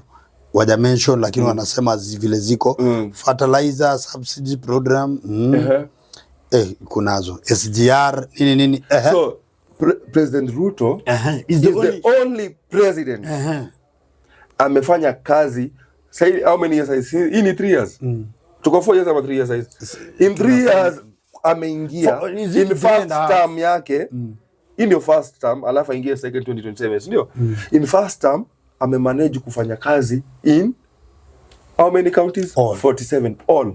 Sasa let me tell you ile wasiwasi ya Gachagua wasiwasi ya Gachagua, and this is the truth ni huyu mtu asitoke na kitu inaitwa legacy. So what is uchungu yake anaumwa huyu jamaa akienda retirement atasemeka fulani alifanya kazi fulani na fulani lakini yeye atabaki kuwa azini jina yake itabaki kiaribikiwa cause aliambiwa ameshindwa kufanya kazi akatolewa. Do you know shida ya Gachagua na hata yakaa kwa nyumba, do you know kuna vitu inaweza kupata in public huwezi sema lakini yeye mwenyewe hata ana regret, hata kwa upinzani yeye mwenyewe akiwa amekaa mahali ana regret, and that's the truth cause yeye hajafanya kazi sana. Alikuwa mtu wa administration kama mimi. Sasa mimi nimekuwa mtu wa administration kwa mtu wa nyumba 10 nini. Akatoka kaenda akakaa MP. Amekuwa MP for how long? Amekaa MP miaka 10. Is it 10 more than 10? Hebu Google hiyo kitu. Confirm hiyo. Ni 10. Ni 10. Ni 10 akitoka hapo. Ashaikuwa senator. Hapana. Ashaikuwa governor. Hajaikuwa kitu yote tangu hapo. Akatoka hapo akienda vice. Hakuwa na ile intelligence ya kuwa vile mtu anaweza kaa na president. Vile mtu, najua Biblia inasema servant to respect their boss. So number 1, huyu Gachagua hata kiBiblia amefanya dhambi.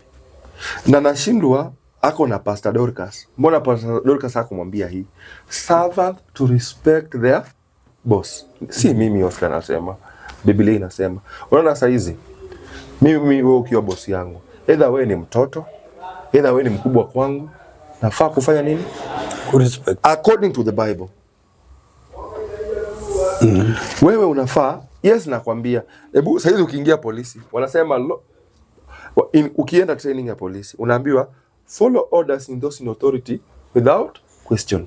Sasa hizi mkubwa wako akwambia, wewe sasa hizi tuseme wewe ni polisi, si ndio? Mkubwa wako akwambie, what's that your name again? Mortician. Push that wall. First thing you have to do is do what? You push the wall and ask question later. Hiyo ndio kitu Gachagua alishindwa. Gachagua angefanya hivi. Angekuwa Yesu anaambiwa fanya kitu, anafanya, lakini anaita mkubwa anamuuliza, is this the right procedure to follow? Because naona hapa kuna A, B and C. But yeye alikuwa ni mtu wa madharau kwa mkubwa wake. Ni mtu hataki kufuata masharti ya mkubwa wake. Unajua huyu mtu, yes, aliingia, na ndio nilikwambia tukianza, ukinunua gari lazima uharibu ndio uanze upya. Lazima uharibu ndio urembo wake ipatikane, ndio shape ipatikane. Huwezi anza huwezi chukua gari ikiwa na rangi ya white, uje scratch, uje fanya buffing, uje fanya nini, uanze kupaka, itakaa namna gani? Tuonge ukweli, hii miti ikiwa hapa, nikitaka ikae mzuri, lazima kwanza nisugue mahali iko na shida nini, ndio nipake ile rangi nafaa kuingia vizuri. Nasikia kuna first coat and second coat. Lakini sasa wewe unataka wakati tumeingia kazi imeanza. Haiwezekani. So what you are trying to tell me ni kwamba Wakenya hatuna subira. We don't. That's the problem. Na ndio wacha nikwambie, siku zote wakati wa Moi tulisema Kenya yawezekana bila Moi. Wakati Moi ameenda, mtoto sasa yote. Tulikuwa vijana Gen Z. Wakati Moi ameenda, tunaweza sema afadhali Moi. Tunatakanga vitu haraka. Wakati Kibaki amekuwa, tulikuwa tunasema huyu jamaa anatuita mavi ya kuku. Huyu jamaa anajenga barabara, kwani tutakula barabara. Wakati ameenda tunasema the only president who worked. The truthful president. Lakini wakati alikuwa, tulikuwa tunaona hiyo kweli. Hatuku appreciate. Na that's why they say. Hata pia Uhuru, that's what happened. Yes. Wakati alikuwa, I remember there's a time Uhuru hata alikaribu atoe machozi. Akisema Nyinyi mnaniambia mimi kwani mimi nimepanda, unakumbuka Ruto akisema kwani mimi nimepandisha mafuta huko ilikuwa ni Russia, ilikuwa wapi vita vile imeanza, wakati vita ilikuwa wakati aliuliza kwani mimi niko huko because alishindwa. These people, I'm trying everything, I'm trying my best but waoni. Na ndio there's a say you don't know what you have until you lose it. Wacha nikwambie kitu moja, let's say Gaddafi, tutumie Gaddafi alikuwa analipa kila mwananchi wake mshahara. Alikuwa yani mtu as long as you have 18 ulikuwa unapata nini? Kuna pesa unapata. Lakini wale watu wake walikuwa wanaona hiyo. Nako hata kuuawa kwake wengi wali celebrate. Wengi walisema dictator amefanya nini. But saizi ndio wanaanza ku realize tulipoteza shujaa. Let me tell you, Ruto ni shujaa. Huyu jamaa anafanya kazi. But juzi kuna time nimeenda soko and kwenda soko nikapitia pale Gikomba hapo. Kuna kiwanja na kuanga hapo bro. Kiwanja imetandikwa vizuri. Yes. The opposite side sijui wanaweka nini, is it gari za hizi fire extinguisher nini wanatengeneza hapo pia. Yes. And this sasa ndio ingiege kwamba kuna mali Yesu unaona kuna mali kuna mabadiliko. Ona Nyota Fund. Vijana wamepewa. Wacha nikwambie. Hustler Fund inafanya. Watu wanapewa do. But does it work? Because wale inafanya kazi ni civil servant, I think. Mimi wewe una deni ya Hustler Fund wewe? Mimi niko na deni ya Hustler. Na mbona kwani unasema haifanyi? Hata mimi niko na deni ya Hustler Fund. Nadaiwa nilichukua 600. Na umelipa? Sasa sijali. Unajua usipolipa hiyo hautapata nyota. Nani amesema? Huwezi kupata nyota ukiwa na Hustler Fund. Wangapi waacha tuache uongo. Unaweza pata ukiwa na Hustler Fund.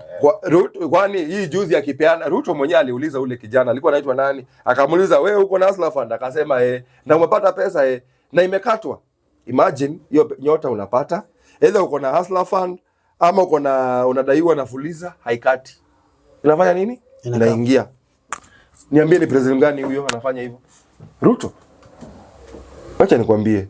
But kuna pia ingine nilisikia ukienda usina uko na Hustler Fund in order shaifanya lazima ulipe Hustler Fund. Uongo mtupu. Uongo mtupu.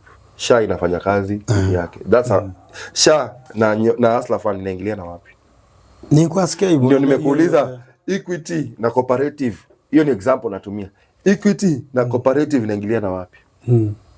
Mimi nimeenda kuweka pesa yangu Equity, nadaiwa Cooperative. Equity ndinyima pesa yangu kwa sababu Cooperative inanidai. CRB kama umeko CRB. No, kuna kitu you have not uje nipata swali.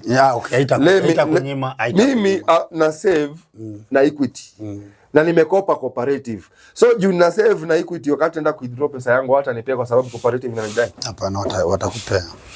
So SHA na nini na Fuliza inaingilia na nini na Fuliza ama na nini inaingilia na wapi? Okay. Let me tell you, kuna watu wakiona wewe unakaa na bibi yako vizuri, unapiga mayai kila siku, unapika nyama kila siku, ukifurahia, mnapita kwa barabara mkicheka, they will not be happy.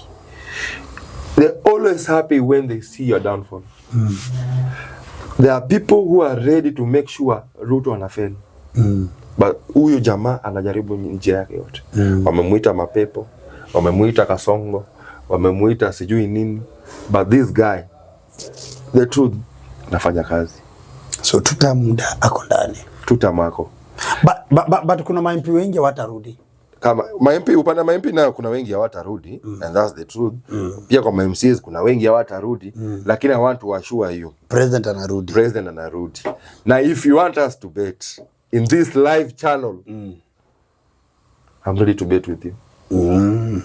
I'm ready to bet. Wacha ikikaribia ndo nitakwambia. No, mimi utakuwa if you are sure. No, mimi kama wewe uko 100%. Bado hata nini? Kama uko 100%. Unajua look with Gachagua wewe. Gachagua wako na nini?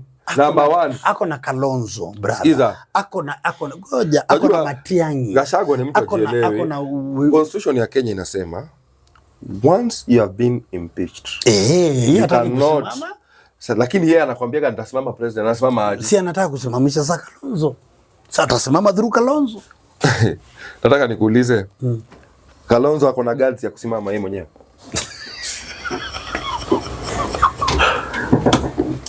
Tuseme ukweli.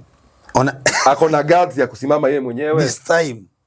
This time alisema no, kuna guts. Wacha nikwambie. Mimi nimeona mwanamke yako hapo. Kila mara wewe badala ya kufika pale 2007 aliona mwanamke ndio huyu anapambana alidoja akakimbia. Wakati ya juzi baba ametoka kaenda akasema naenda kujaipisha, ulimuona? Yako na guts ama na guts? Haya Matiang'i, nimesikia wanasema Matiang'i yako na guts. Matiang'i yako na guts. Ni namba tu ina. No, niambie guts gani yako nayo? Sasa alikuwa kwa government ya. Do you know Sifuna is more stronger than Matiang'i? Do you know Sifuna is more stronger than these people you're calling, this man you're calling Musyoka? Hapo kwa Musyoka sawa. Hata Matiang'i kweli. Matiang'i saa hii Kisii land iko Kisii wao wenyewe ni strong. Lakini huyu Matiang'i lakini atasapotiwa na Uhuru bana. No, wacha nikwambie kuna kitu unaweza support na isindikane. Kama Uhuru ndiye alisupport nini Raila na ikuwezekana. Sasa who is Matiang'i? Remember wait a minute my brother, tupeleke syllabus pole pole. 2022 2022 ndio? Ruto nani Uhuru alikuwa support nani? Uhuru alikuwa na support 2022 King of Kenya. Alikuwa anaitwa Raila Amolo Odinga. Sawa? Who was Uhuru then? The president of Kenya, Republic of Kenya. Who was Ruto? Deputy. Who had more power than the other? President. Na Ruto alifanya nini? Alipita katikati ya ile Kalonzo anasemanga. Wakashangaa.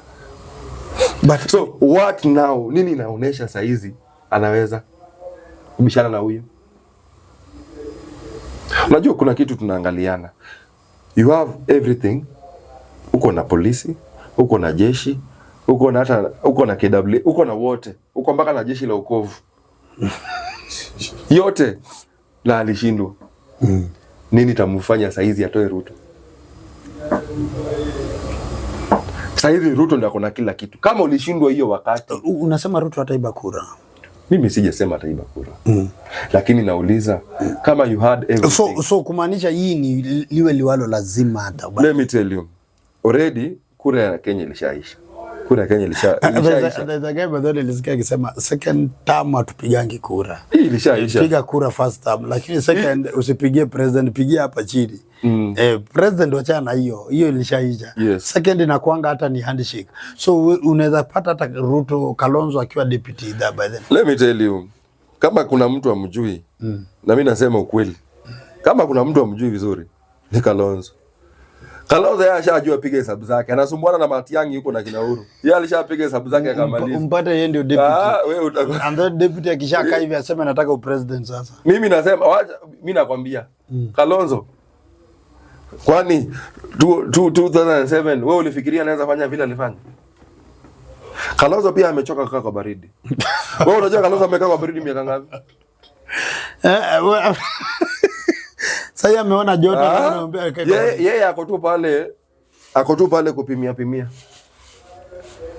Wacha nikwambie, ukiona Junet Mohamed amekatalia pale.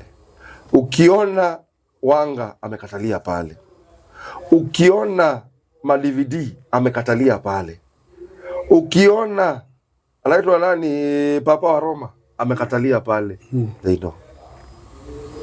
So unajaribu kuniambia hata natembea atarudi tu jipate yako ndani. Sikiza, natembea anatafuta kitu inaitwa kujulikana.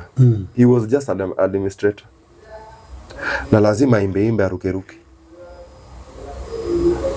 Nataka nikuulize swali. Hizi elections zimefanywa juzi. DCP ilipata kiti gani? MMC huko ilikuwa was it na is it where county inaitwa is it in nani walikuwa na majority? UDA. Hiyo inakuonesha nini? Barcelona inasema tetesi kwamba pesa ilimwagwa. Nini itazuia 2027 pesa isimwagwe? Sawa boss. Ni swali nimeuliza. Kuna kitu nilikwambia. Umesema nini itazuia pesa isimwagwe 2027? Nini itazuia? Nataka nikuulize swali. Na kuna kitu mimi huambiana. Ile siku pesa itakosa kutumika ni ile siku kila mwananchi wa Kenya atakuwa na kazi. Let's imagine saizi wewe uje kula jana, uje kula juzi. Like 1 week. Alafu kuna mtu amekupea ngiri 10 hapa amekwambia ndio vote na unipigie picha uniletee, ni confirm nikupea ngiri 10. Umepata ya rent, utakosa? Ni ngumu sana. Sijasema ati watafanya hivyo. Hiyo ni I'm just saying just by you are just ni well, that's the reality. Yeah. So kumaanisha ni umeuliza swali mzuri hapo. Ni nini itafanyika pesa isimwagwe 2020? Juu hata kina Gachagua sio watamwaga pesa. Ama watafanya unajua the only person mwenye yako anamwaga pesa ni mmoja. Na itabaki huyo na hakuna mwingine. Baba. Ni baba na Obama. Wengine wote wanamwaga pesa. Na Obama hata si Kenya. Nimekwambia ni dunia, mimi nimesema in the world ni watu wawili pekee yake wako wanamwaga pesa. Baba na Obama. Unajua Obama alichangiwa. Watu walikuwa wanatuma pesa hata from Kenya wanatuma pesa. Hapa Kenya baba alikuwa anasimama anaambia Kalonzo, simama na till pale. Pesa inatumwa. Nani mwingine ushaona anasimama na till? Hakuna mwingine alisimama. So baba ndiye is the only person. Wengine wote lazima watumie pesa. Wiper ilianza lini? Imekaa. Imecirculate Kenya mzima? Bado haijacirculate Kenya mzima. Kwa nini? Pesa. Kalonzo anataka kujifanya kama baba na hawezi. Ndio nimekuambia you cannot compare yourself with baba. Baba is baba. Huyo ni mtu alikuwa anapendwa from the heart. But wengine ni just by. Nani saizi anaweza sema kesho is a holiday na ikuwe holiday? Nani? Ni Ruto tu. Si ni Ruto saizi? Zaidi. But wakati baba alikuwa na yeye angesema kesho nimesema line ya Safaricom isitumike. Haingetumika. So what I'm trying to tell you, hata si Uhuru alikuwa president ndio? Si asimame kesho aseme kesho ni holiday tuone kama itakuwa. Na yeye ziko hata sasa ana nguvu sasa. But baba hajawahi kuwa president, lakini malipopote atapita yeye ni people's president. Alikuwa anatambulika. So wacha turudi tu kwa mada. Ile kitu mimi nasema. Mimi sioni na sijui ni mbinu gani. Na ningetaka kujua ni gani hiyo itatumika kutoa Ruto. Haiwezekani. Ile kitu inaweza toa Ruto tu ni moja. Kifo. Kuna pia tuna Sifuna party. Sifuna ile kitu Sifuna hata wewe unajua Sifuna. Inaitwa Sifuna party ama inaitwa nini party? Sisi hapana, not speaking about Sifuna. This business guy. Kuna msali alisema kutoa Ruto ndio ngumu, ni Jalango. Alisema kutoa Ruto ni ngumu. Ndio ngumu. Na Ruto kurudi hapo pia ni ngumu. Hakuna ngumu. He didn't say like that. Hakuna ngumu. Kutoa Ruto ni ngumu tena sana. Unanipata? Kumtoa ni ngumu tena sana. Na kurudi tena hapo yani hakusema mambo ya kurudi. Kutoa Ruto ndio ilikuwa ni ngumu. I think hiyo nitaweka hiyo clip. Mahali kuna mali alisema kutoa Ruto itakuwa ngumu tena zaidi. Hakuna njia inaweza tumika. Let me tell you. Hii inaitwa ndoto ya mchana. Ule jamaa is very intelligent. Wewe ushaiona mtu unajua kuna watu wanasema intelligence yake na Kenya iendelee. Kenya iendelee aje? 47 county projects are everywhere. Na ina happened. Nionyeshe rais mgani alikuwa na inchi lingine. Ndio maana wanasema one term. Unasikia slogan ya one term. No, unajua hiyo ni kama kusema Kasongo vile wanasema Kasongo. Na si kazi inaendelea. Jumlimuita Kasongo kazi ifanyiki. Hata hiyo jina one term yeye anakubali. Ni jina tu. Ni kama wanasema mdomo usema anaenda kwa choo. Ikifika kwa choo inafanya nini? Inanyamaza. Vitu zingine zinafanya kazi yake. So kusema one time ni kama umbwa oga haina meno inalia. Baadhi unajua niligoja ile time anakama hapa paipu. Nionea watu wanasema one time. Si tulikuwa pale mimi nilikuwa pale. Sisi tulianza kwanza kupanga mapema. Kama ulikuwa unaangalia, I was there. Preparation tukafanya kila kitu. Tukaingia kanisa tukafanya kila kitu, na akakuja na akaongea na akafanya nini? Akaenda. Watu walikuwa wengi sana. Watu washaanza. Unajua acha nikwambie, watu si wajinga. They know. Unaona leo tukiwa tunafanya na wewe. Let's say for example tumeanza na wewe kinyozi. Sawa? Hii kinyozi aanze kuwa na wateja. Na kinyozi mimi ndio nilianzisha, nikakuchukua tukaanza, nikakwambia tutakuwa partnership. Mimi nikatoa 100,000. Okay, let's say ni 100%, ndio. Mimi nikatoa 70,000. Wewe ukatoa 30,000. Tukiwa tunaendelea, nikaona uko na madhara fulani. Pesa inatoka, unataka tugawane katikati. Haiwezekani. Mimi nimetoa 70, wewe umetoa 30. Tunaweza gawana katikati kweli? Haiwezekani. Nikaona juu unanisumbua, acha nikurudishie ile yako. Ukitoka kwa hii nyumba, utaenda ukisema mimi ni mzuri? Wewe ni mbaya wewe. Hivyo ndio Gachagua wako. Gachagua ako na uchungu. Ako na uchungu. Hebu nikuulize. Sasa tunataka turudizo na tuambie Wakenya ukweli. Wakikuyu kwa serikali wako ama wayuko? Wako. Na ile viti mingi Gachagua alikuwa anaomba ni akina nani? Ni Wakikuyu. Anasema nataka ministries juu tupate 8 ama alikuwa anasema ngapi? Hao wengine wapate 2. Why? Kwani hao wengine wote si wa Kenya? Tribalist. Wanasema ni tribalist. So wewe unaweza tolerate mtu kama huyu? Mimi ndio mwenye mali. Nimetoa 70%, wewe umetoa 30%, but you want more than us. Na work. I is working when it comes to reality, when it comes to business, but this is politics. No, hata kama ni politics, let me ask you. Na in future tupate tu haja yangu na tucheze karata. Yes, kwa karata kuzuja mali tena. Politics ni ile. Hata baba alikuwa anatusiana na Uhuru hapa. Then kesho unasikia handshake imefanywa. So no, unajua ile handshake ilikuwa ni ile ya lazima to save the country from ile mambo. Ile handshake ilikuwa ni to save country. Because kama wangefanya handshake, nchi ingechomeka. Na unajua baba alikuwa mtu intelligent. Sometimes alikuwa anaput zile interests zake kando, anasema nchi ni muhimu kuliko power. So you can't compare baba na watu wengine. Baba alikuwa na zile tupe tu baba heshima yake. Baba kwa heshima yake, na ndio unaona up to death anaheshimika. Na generation to come watamjua na watamkumbuka. Yes. Yeah.